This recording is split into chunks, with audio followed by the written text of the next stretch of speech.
കുളത്തിന്റെ ആഴങ്ങളിൽ മുങ്ങിത്താഴ്ന്ന വീട്ടമ്മയ്ക്ക് 9ാം ക്ലാസ്സുകാരന്റെ അവസരോചിത ഇടപെടലിൽ പുതുജീവൻ. ഒറ്റപ്പാലം പാലപ്പുറം കിഴക്കേപ്പാട്ട് വാരിയത്ത് പ്രമോദ് അജിത ദമ്പതികളുടെ മകൻ പ്രജ്വലാണ് നാട്ടുകാരി കൂടിയായ അങ്ങാടിയിൽ ശാന്തകുമാരി എന്ന 65-കാരിക്ക് രക്ഷകനായത്. മകരത്തിലെ വാവുബലി ചടങ്ങിന്റെ ഭാഗമായി പ്രദേശത്തെ ക്ഷേത്രകുളത്തിൽ മുങ്ങിക്കുളിച്ചു ബലിതർപ്പണം നടത്താനെത്തിയതായിരുന്നു ശാന്തകുമാരി. കടവിലെ പടികളിൽ നിന്ന് മുങ്ങുന്നതിനിടെ തെന്നി വീണു.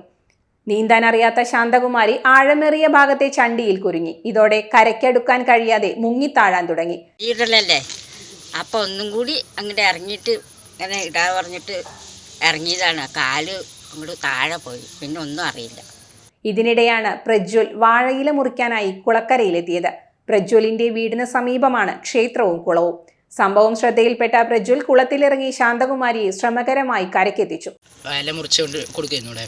അപ്പോൾ ഞാൻ ഇല മുറിച്ച് കുറച്ചുകൂടി തിരിഞ്ഞപ്പോഴേക്ക് അമ്മയുടെ സൗണ്ട് കിട്ടു. പിന്നെ നോക്കുമ്പോൾ അമ്മ അവിടെ മുങ്ങുണ്ട് പെട്ടെന്ന്. അവിടെ തന്നെ അത്യാവശ്യം ആഴുണ്ട്. അപ്പോൾ ഞാൻ പെട്ടെന്ന് ഓടി വന്നിട്ട് പിന്നെ ചാടി അങ്ങനെ പിടിച്ച് കരയെ കെട്ടിയത്. ഇതേ കുളത്തിൽ നിന്ന് 5ാം വയസ്സിലാണ് പ്രജ്വൽ നീന്തൽ പഠിച്ചത്.